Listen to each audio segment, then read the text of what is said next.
Қайырлы күн достар, сіздермен өте керемет қарапайым рецептпен пайдалы кеңеспен бөліскім келіп тұр.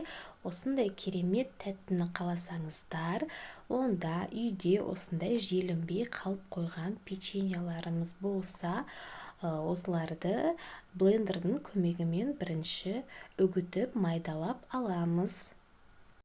Ысырап болмасын десеңіздер, ең бірінші осылай үгітіп аламыз. Үгітіп алғаннан кейін ортасына салатын, араластыратын кремін дайындап аламыз.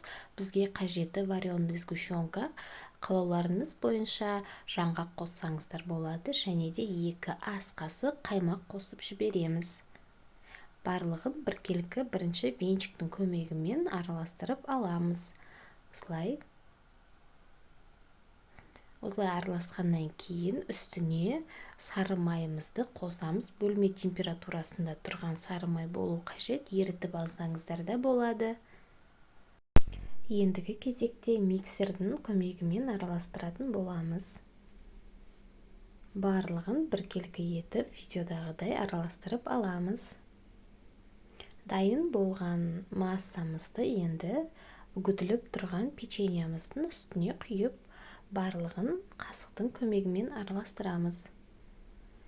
Енді сіздерге қажеті тереңдеу ыдыс қажет, оған пищевой пленка немесе пакет орап қойсаңыздар болады.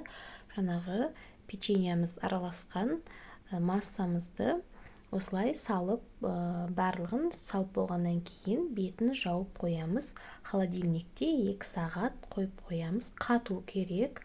Енді достар, қараңыздар, өте әдемі, керемет, дәмді, былайша айтқанда тортымыз дайын болды.